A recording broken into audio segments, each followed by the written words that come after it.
Tariq and Julius Malema. I saw Tariq on Twitter trying to meet ride Julius Malema, showing himself wearing a Julius Malema shirt.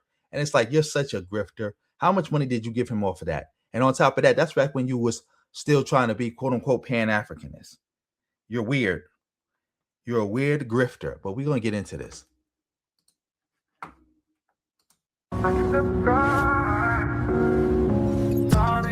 The Hidden History Museum Memorial Day weekend. We haven't had one of our own events at the museum in a minute. People to get in here. Don't forget, we have an event happening at the Hidden History Museum Memorial Day weekend. We haven't had one of our own events at the museum in a minute. Yes, you haven't had one of your own events at the museum in a minute because you're doing day spas for white women. That's why, like, let's be clear. The reason there has been no quote unquote FBA events at the Hidden History Museum is because you're doing day spas for white women. Been requesting, they've been fiending, and we're going to have a great event. We're putting everything together. Tickets will go on sale hopefully this weekend. And the date is going to be Saturday, May 23rd. So save that date, ladies and gentlemen. So what's the message behind this photo here? No, I just took a picture at a gas station. I was leaving the museum and I was cutting through Hollywood and just took a picture at a gas station. That's it. There's nothing. He challenges white tea supremacy and of Julius Malema that I want to talk about. What's happening over in South Africa, man? Julius Malema. And that random picture you took on Hollywood is probably of, a transmission, 304. You probably checking picture like, oh, that's where you be at? All right, got it. Got to come back to this spot. Shout out to Julius Malema. I'm a fan of Julius Malema over there in South Africa, the head of the Economic Freedom, the Freedom. Wait, I think you got shout out to Vibes. Yep. Again, Tariq said that's not happening. Even though he used to make videos attacking people for saying it wasn't happening, now he's saying it's not happening. Again, I never saw black immigrants spraying NK on the floor and attacking other black people. I never saw that. I never saw black people do what some Mexicans are doing. Again, like I'm gonna say some Mexicans, because it's not all Mexicans. It's not even all Mexican gang members, but it's enough that it's affecting all black people, and it has to stop one way or another. But yeah, let's get back to this. And thank you and thank you again, Vibe too, for the $4.99. Freedom Party. Yeah, the EFF. I'm a fan of him. Big fan of Malema. Any South Africans in here? Do we have any South Africans in here? Shout out to him. Now, with my good brother Malema, and y'all know me, I've been a big supporter of him. He's one of the few African activists over there on the continent that stands on business. Malema stands on business. He challenges white tea supremacy. I take my hat off to him. I always give him props and praises. I had I used to rock my Malema shirts, I had the Malema t-shirts. Huge fan of his. Like I said, he's the leader of the Economic Freedom Fighters. And they just sentenced the brother 5 years to prison. It was like some little humbug firearm related event. They got him on a humbug. It was some political bullshit. What happened was, hold on, because these Pakistanis, let me block them from getting in here. They're trying to get. Yeah, hold on. Why are you talking about South Africa? I thought you said you don't care about Africans. I thought you said you wasn't Pan-Africanist. I thought you said you done with Africa. You're not. You don't care what's going on there. Let them handle their business, and we're gonna worry about FBA business. What I think you're doing here is you're trying to use Julius Malema as a way to promote xenophobia. I think that's what you're gonna do. I know you, Tariq. I have not watched this video, but I'm pretty sure that's what's gonna happen. You're going to use this as a way to attack Africans and attack the whole black diaspora and free Julius Malema. Get in here early. So what happened? They convicted him on 5 charges. One of the charges was basically unlawful possession of a firearm, discharging a weapon in a public place. Now, this happened all the way back in 2018. There was a political rally, and he was celebrating EFF's 5th anniversary. So they said he was filmed firing a semi-automatic assault rifle in the air in front of a large crowd. He didn't shoot nobody. Their defense was it was like a cinema toy. It wasn't even a real gun, according to them. The argument was it was just a celebratory shot, but the court rejected that. So they handed down the sentence. They were saying that it was basically premeditated. It wasn't impulsive. They said it was a pre-planned event for the evening celebrations. They said it was a public danger. The court emphasized the inherent danger of firing a weapon in a crowded residential public place. So basically they were like, yeah, he's a prominent political leader and a lawmaker, so he must be held to a high standard of accountability. So they're going to throw 5 years at the brother. And right now he's on appeal. His lawyers are appealing it. He's going to remain free during the appeal. I hope they fight the appeal. I hope they win the appeal.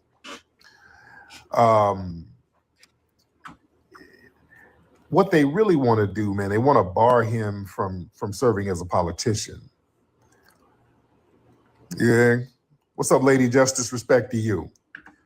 So the real reason is, man, Malema, that's a threat to the economic status quo. He's talking about land reclamation, getting some of that land back, because over there, the minority white people are running everything. They control the land and all that. And the majority of the black people are in shanty towns and townships.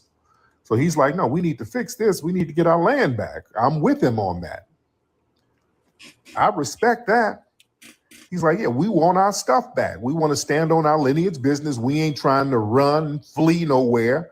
We're going to stay here and fight for our land. I ain't got none but respect for that. You see? So they're directly challenging that colonial power structure over there. And then when you start talking about returning tangibles and the land back to the disenfranchised black population there, they're going to try to weaponize every institution they can to shut them down. You see? So they're weaponizing lawfare and they're gatekeeping over there. See, when the establishment can't beat you at the ballot box, and they can't out-debate you on your platform, they just start doing lawfare. They gonna dig up an 8-year-old incident from 2018 and Tariq learned a new word, lawfare. Yeah, they ain't gonna have nowhere to turn, because they're gonna burn all their bridges with xenophobia, and they're gonna turn on each other with xenophobia. Because again, like I pointed out before, they were attacking black people from New Orleans, black people from Florida, the Gullah Geechee, the Indian freedmen, and black people from New York. They were attacking them. So it's like, yeah, that's what they're gonna do. But now, Tariq, now you like him because he's actually one of the good ones. He's standing on lineage business. He's trying to get his land back. But I'm just going to wait for you to say, oh yeah, the tethers. Stretch it into a 5-year penalty? The hell out of here. So the goal is to really disqualify him from serving in Parliament, because if you get convicted, you can't serve in Parliament. So that's a very strategic, calculated move by the political gatekeepers over there to try to legally remove an uncompromising voice, you see. And we see people from the dominant society over there, they commit a lot of massive economic crimes, systematic corruption, acts of violence, and they get slaps on the wrists, or their cases mysteriously disappear. So you got a black political leader over there getting a 5-year sentence for a celebratory act, didn't harm anybody. So, we ain't co-signing that. And EFF, they've been, doing their thing, man. They've been building up some real undeniable momentum over there, and the youth is rocking with them over there. So, that's a threat. So this is like a counterintelligence thing, and this is a warning shot to a lot of unapologetic leaders. This has implications way beyond the borders of South Africa. It's sending a message that unapologetic Black leaders are going to be ostracized. They're trying to send a signal. If you stand up and you refuse to buck dance and you demand justice and tangibles, well, they're going to try to make an example out of you. You see, so this is why I rock with Malema. I rock with him. I rock with him heavy because that COINTELPRO style railroading, that's universal. So we know how it is. We know. All right, you're not saying nothing, Tariq. Yeah, but shout out to Vibe 2 for the double up. Yeah, Vibe 2. I know it's not just the gangs. I was talking about like with the NK on the floor and stuff, and talking about with the direct killings. I know the political and the economic discrimination Black people are facing in LA, because like Mexicans in Southern LA always been pick-me's. Not Southern LA, Southern California have always been pick-me's. Like this is documented. Like people done wrote books about them being pick-me's and being anti-Black for no reason, when Black people never did nothing to them and actually are the only ones who ever tried to help them. For some reason or another, they just hate Black people. Like that's been documented. We might have to do a whole show on that. The documented history of some Mexicans being pick-me's in Southern California. Like how this has been documented. Like they pick-me-ness is just crazy.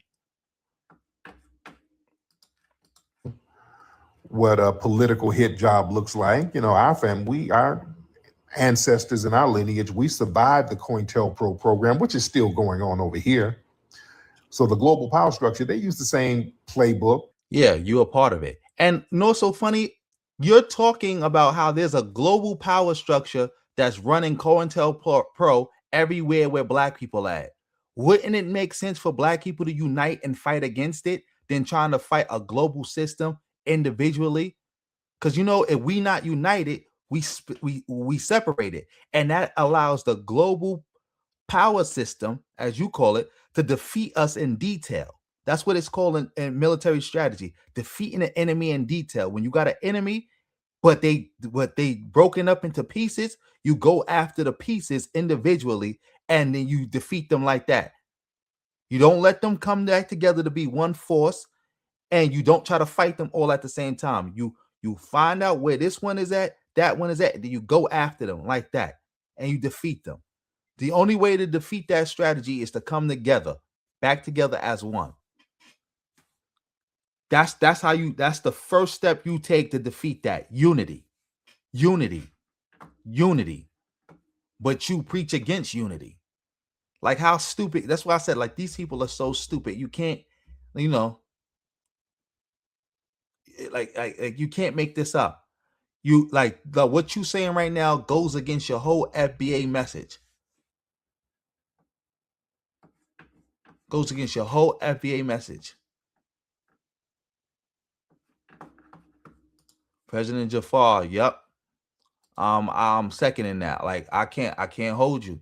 Like it's a shame to say, but like Argentinians and Mexicans be like some of the most bigoted people against not just Black people, but other Latinos. They bigoted against other Latinos. It's like come on, bro. Like y'all y'all not gonna get to be white.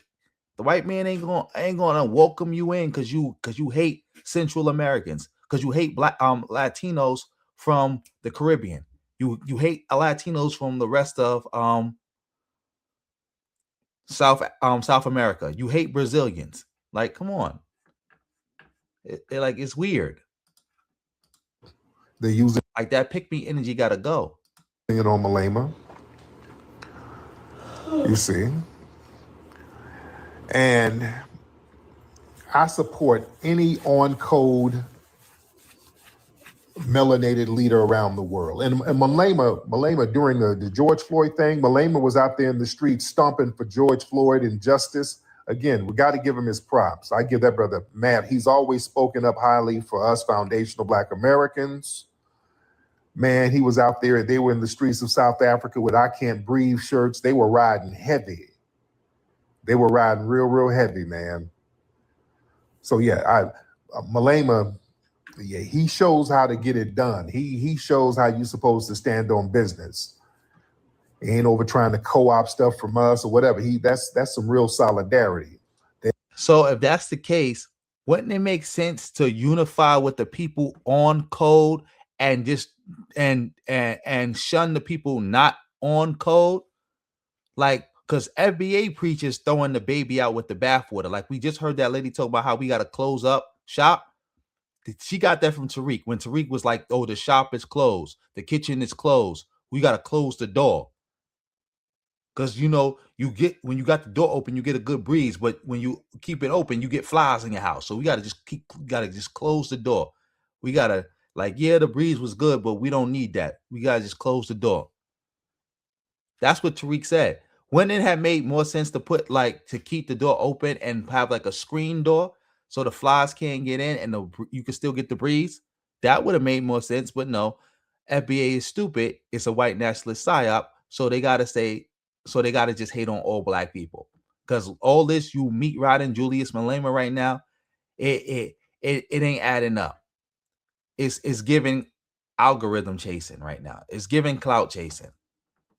And all that, I had shirts with Malema. That was during your Pan-Africanist era. And you say you denounce and reject everything from that era. But you'll bring up things that happened in that era to try to clout chase and try to get legitimacy. You don't care about Julius Malema. Like, cut it out. They didn't try to pull that shit. You ain't trying to send him no money. Ghana pulled. You know, South Africa, they weren't involved in the slave trade. So they ain't trying to run a finesse. They're doing some genuine. Exactly. Tariq don't got to be on code. And again, now you throwing Ghana under the bus. Solidarity, allyship, and I can respect that. And they're on code. You see, he stands on business. He don't shuck and jive for the mainstream media. He don't seek validation from the same colonial institutions that disenfranchised his people. So when an uncompromising leader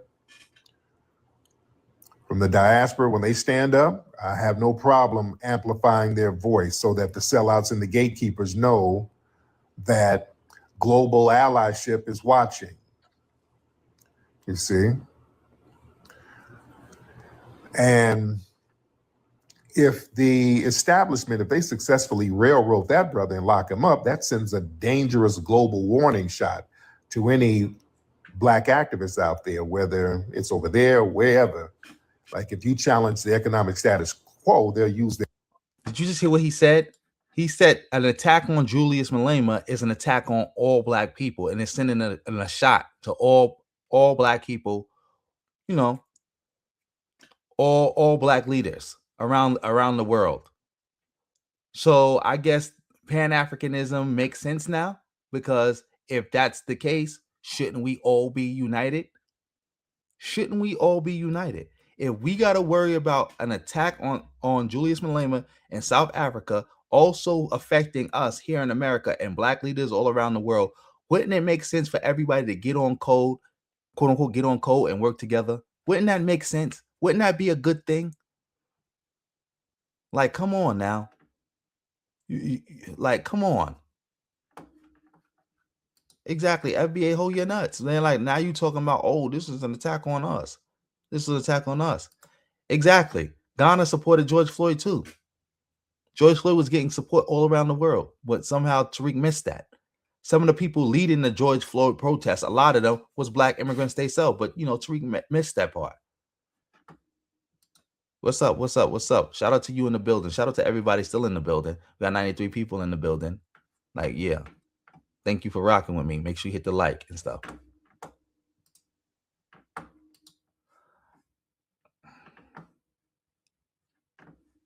Exactly. This is a complete contradiction to everything you said FBA was about. But again, Tariq got the chicken butt mouth. And if all y'all don't know, a chicken only got one hole. And out that hole, they lay eggs, they pee, they poop. And when they squat down, you never know what's going to come out, what's going to come out that hole. Just like Tariq Nasheed right here. We don't know.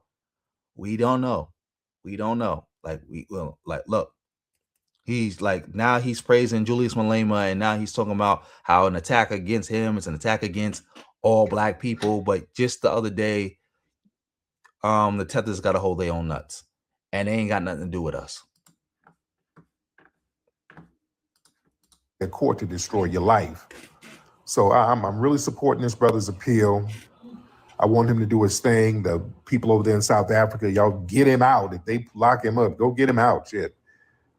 Y'all could have got Mandela out. Mandela shouldn't have sat up in prison for 27 years. That's what Khalid Muhammad said. Khalid Muhammad was like, how come y'all didn't just go get him? Shit.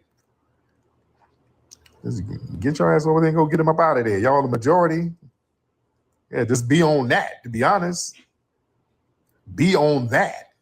Yeah, we got Asada Shakur up out of there, and she lived her life peacefully, free.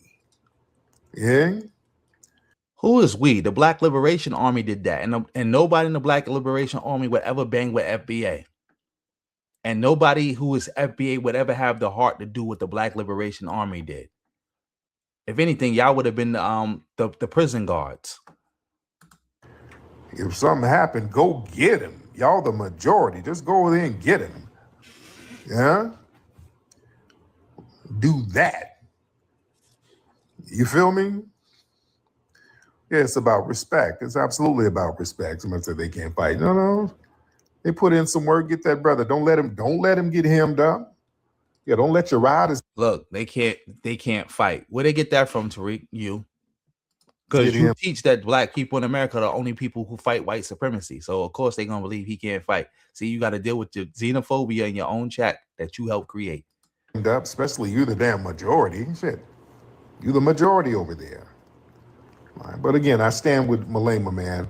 I really like that brother. Shout out to Malema. You got a fine wife, his first lady's fine sister over there. And he stands on business, man. Ain't nothing but respect to that brother. All right, let me get the family in here. Let's chop it up, fam. Yeah, I want to hear what his audience got to say on this one, because normally I would have just said, all right, I don't want to hear what your people got to say, but I want to hear what they got to say. Chop this thing up. Y'all raise your hand. Let me see what's on your mind. Any South Africans in here? I would like to hear from you. What's the vibe like over there? I would love to hear from some of the South Africans. Oh, he got him a baddie. Yeah, his lady. He got him a fine one. Not as fine as my lady sitting over here, though. You know? What is she? Yeah, she's looking a mess right now because she took her hair out, but...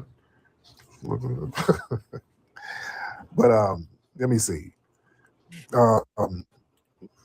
Y'all raise your hands. Let me get y'all in here. All right, let me get the family in here. Because I know we got...